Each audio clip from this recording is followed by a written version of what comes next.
Have you ever trusted someone, opened your heart, and shared your kindness, only to realize they were using you, draining your energy, or taking advantage of your goodness? Maybe it was a friend who only called when they needed something, a family member who twisted your guilt, or someone who got too close, too fast, leaving you feeling exposed. If you're nodding, this video is for you. Especially if you're a senior who spent a lifetime giving, sacrificing, and believing in people. Today, we're diving into the 7 types of people you must never trust, and why kindness, when misapplied, can be deadly. You need to watch this until the end because your peace, your joy, and the precious years you've earned deserve protection. And this video will give you the wisdom to spot those who threaten it and the courage to say no without guilt. Before we begin, I would appreciate it if you like this video, you can help me continue to spread the old age lesson. If you haven't subscribed yet, I recommend you subscribe and turn on the bell so you don't miss any videos. If you like this video, please comment number 1. If you don't like it, comment number 0 to let me know, so I can make a better video for you. Now let's get started. First, those who exploit your guilt. Guilt is a powerful emotion, one that often grows heavier with age as you reflect on a lifetime of choices, relationships, and missed opportunities. For the elderly, this can become a vulnerability, a soft spot that manipulative individuals, whether family members, friends, or even strangers, know how to exploit with surgical precision. These manipulators are adept at weaponizing your past, turning your regrets into tools for their own gain.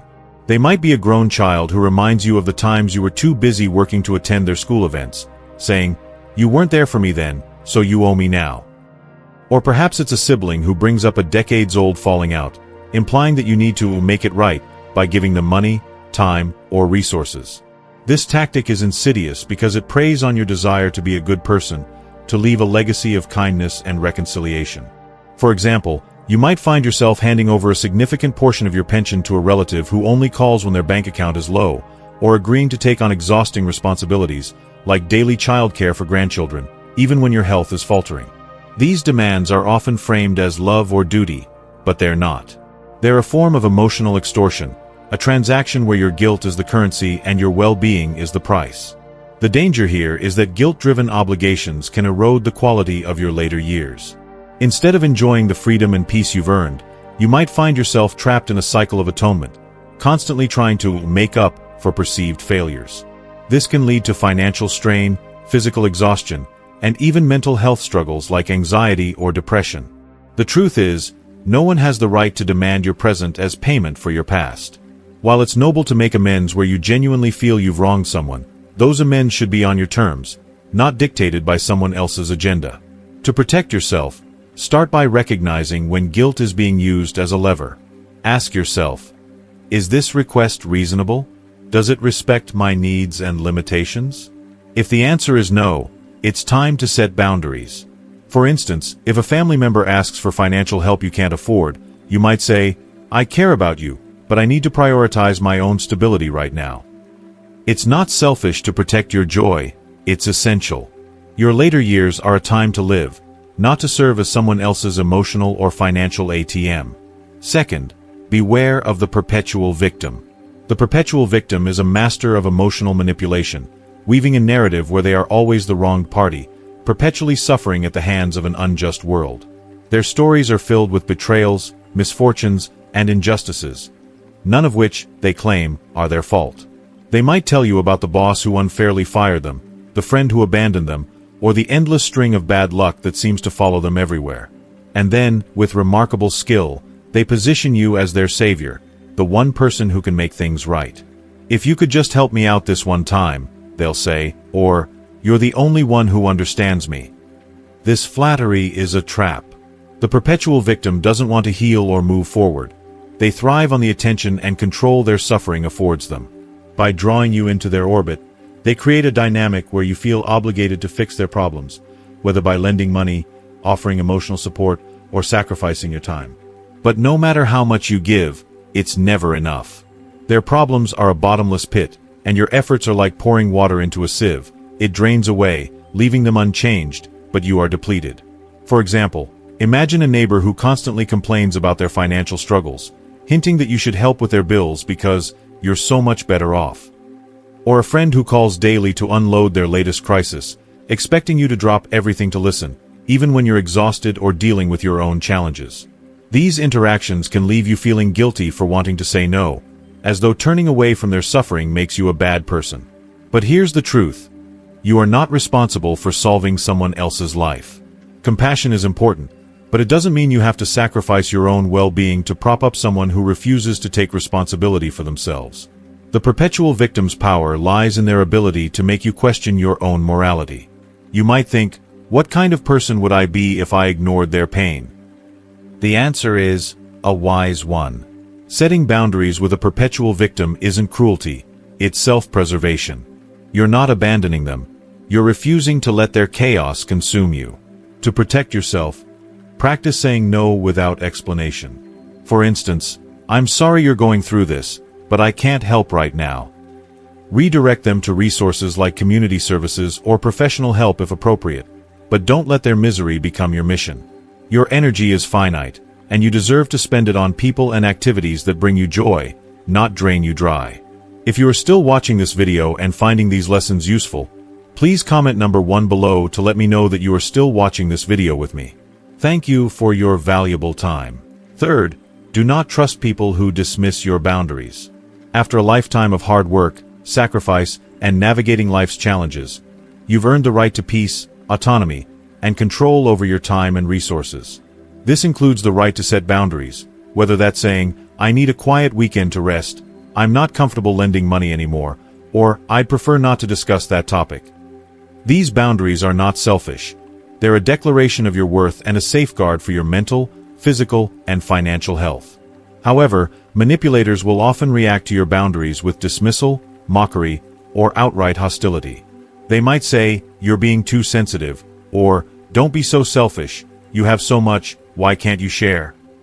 The most dangerous ones will pull the family card, saying, but we're family, you can't say no to me. These responses are red flags. When someone disregards your boundaries, they're not just disrespecting your wishes, they're asserting that their needs are more important than your well-being. In essence, they're saying, I don't care about your comfort, I care about my access to you. For example, consider a scenario where you tell a relative you can't host a large family gathering because it's too taxing on your health. A respectful person would understand, but a manipulator might respond with, you're always so dramatic, it's just one day. Or guilt trip you with, don't you want to see your grandkids? These tactics are designed to make you doubt your right to say no, to erode your confidence in your own needs. Over time, this can lead to a loss of autonomy, where you feel obligated to prioritize others' demands over your own health and happiness. Protecting your boundaries requires both clarity and firmness. Start by stating your limits clearly, I'm not available to help with that right now, or I need some time to myself this week. You don't owe anyone a lengthy explanation. Your no is enough. If someone pushes back, recognize it as a sign of their disrespect, not a flaw in your decision. In extreme cases, you may need to limit or cut off contact with those who consistently violate your boundaries. This can be painful, especially with family, but it's not about rejecting them, it's about reclaiming your right to live your life on your terms. Surround yourself with people who respect your limits, who value your well-being as much as you value theirs. These are the relationships that will enrich your later years, not deplete them. Anyone who tries to guilt, shame, or bully you into erasing your boundaries doesn't want to be part of your life. They want to control it. Fourth, never trust those who come too close, too fast. The fourth piece of advice is a critical warning about the dangers of individuals who attempt to forge a connection with you too quickly and too intensely. This behavior is a hallmark of con artists, manipulators, and those with ulterior motives, and it's a tactic that is often deliberately aimed at vulnerable populations, including older adults.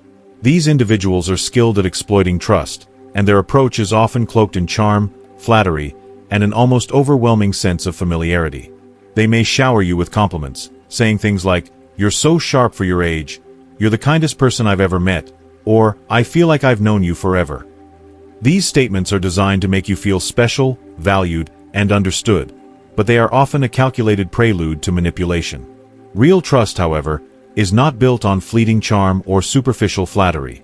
Authentic relationships, whether friendships, romantic partnerships, or even professional connections, require time, consistency, and mutual respect to develop. True intimacy grows slowly, rooted in shared experiences, reliability, and a demonstrated commitment to each other's well-being. When someone tries to insert themselves into your life with alarming speed, demanding your time, energy, trust, or even financial resources without having earned them, it's a red flag. They may push for personal information, ask for loans or investments, or try to involve themselves in your decision-making processes far too soon. This is not kindness. It's a strategy to exploit your goodwill. Older adults are often targeted because con artists perceive them as more trusting, potentially isolated, or less likely to question overly friendly overtures.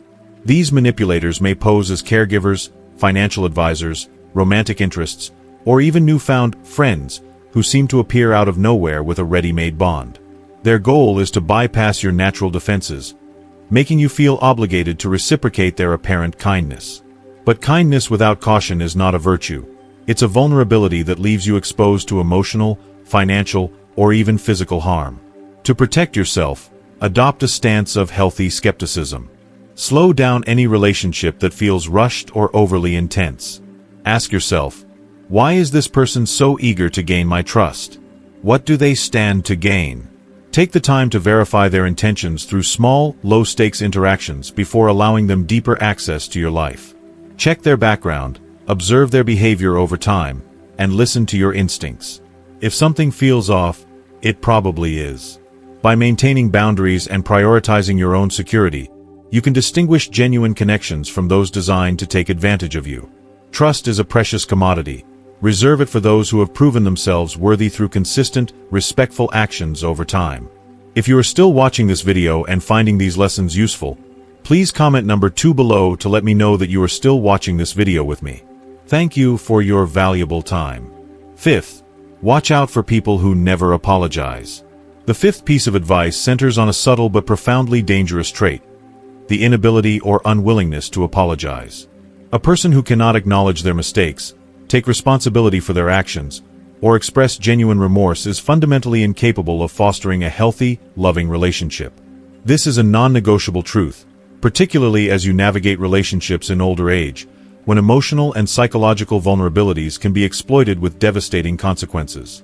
The absence of apologies is not just a personality quirk, it's a warning sign of deeper issues, such as narcissism, manipulation, or a lack of empathy, all of which can lead to toxic dynamics.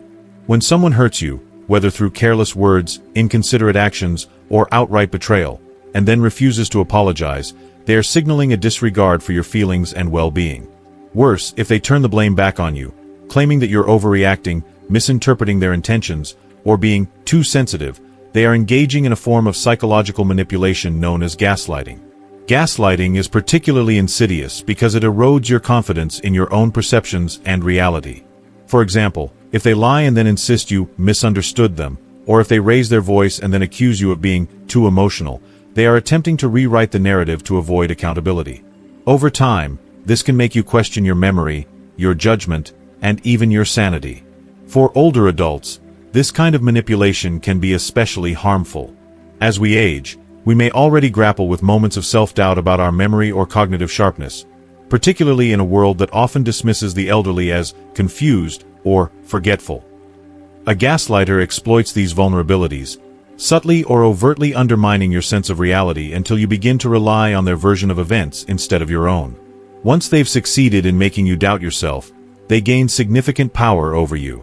They can manipulate your decisions, control your resources, or isolate you from others, all while convincing you that you're the one at fault. This dynamic is not love, it's control, and it can lead to emotional abuse, financial exploitation, or even physical harm. To protect yourself, you must hold fast to your own truth. Trust the wisdom you've accumulated over a lifetime of experiences. Your eyes, your ears, and your gut are powerful tools. Believe them. If someone consistently refuses to apologize or shifts blame onto you, take it as a serious warning. Healthy relationships are built on mutual accountability, where both parties can admit fault, make amends, and grow together. A person who cannot do this is not capable of offering you the respect and care you deserve. To navigate this, set clear boundaries. If someone hurts you and refuses to acknowledge it, don't engage in endless debates or try to convince them of their wrongdoing. This only gives them more opportunities to manipulate you. Instead, Distance yourself emotionally and, if necessary, physically.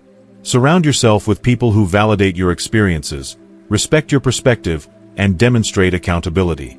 You've earned the right to trust your own clarity and to demand relationships that honor your dignity. By staying vigilant and prioritizing your self-worth, you can protect yourself from those who would undermine your reality for their own gain. Sixth, beware the opportunist masked as a caregiver. This is a chilling reality that demands your vigilance. Not everyone who extends a hand to help is driven by genuine compassion. Some individuals prey on the vulnerable, cloaking their motives in a facade of kindness, but their true aim is control, influence, or financial gain. These opportunists are drawn to those in fragile circumstances. Perhaps someone recovering from illness, navigating grief, or managing a complex financial situation, because vulnerability offers them an opening to exploit. They might present themselves as indispensable allies, offering to run errands, manage your household, or even take charge of your finances. "Let me handle it," they'll say. "I just want to make things easier for you." And while some may genuinely mean it, others are weaving a web of manipulation. The difference lies in their response to scrutiny. A true caregiver welcomes transparency. They'll happily show receipts, explain decisions, or walk you through where your money is going. Their help is rooted in humility and respect for your autonomy. But an opportunist? They bristle at questions. They deflect, get defensive, or even lash out when you ask for clarity. If someone reacts with anger or evasion when you inquire about their actions, whether it's how they're handling your finances, your healthcare decisions, or your personal affairs, that's a glaring red flag. They're not helping you, they're managing you, positioning themselves to benefit from your trust.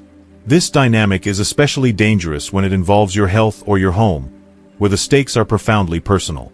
An opportunist might push you toward decisions that serve their interests, like convincing you to sign over assets, agree to unnecessary medical procedures, or rely on them exclusively for support. Their kindness is a costume, and their control is the goal. To protect yourself, always demand transparency. Insist on understanding every step of the process, whether it's a financial transaction or a care decision. Surround yourself with people who respect your right to know and who empower you to make your own choices. Trust your instincts. If something feels off, it probably is. Never let anyone disguise control as compassion. If you are still watching this video and finding these lessons useful, please comment number 3 below to let me know that you are still watching this video with me. Thank you for your valuable time.